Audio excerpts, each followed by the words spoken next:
போயஸ் கார்டனுக்கு சென்ற ஜெயலலிதாவின் அண்ணன் மகள் தீபா இந்த வீடு எனக்கு சொந்தம் என்றார். அங்கிருந்த உடன் பிறந்த தம்பி தீபக்கிடம் தகராறு செய்த தீபா தன்னை தீபக்கும் அடியாட்களும் கொல்ல முயன்றதாக கூறினார். நடுத்தெருவில் நின்ற தீபக்கை வாய்க்கு வந்தபடி திட்டினார். போலீசார் தீபாவை சமரசப்படுத்தி அங்கிருந்து அனுப்ப முயன்றனர்.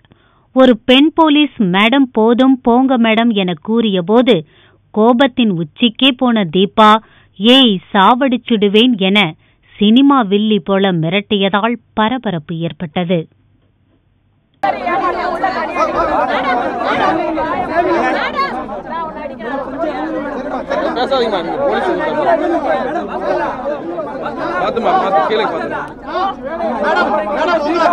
பாத்து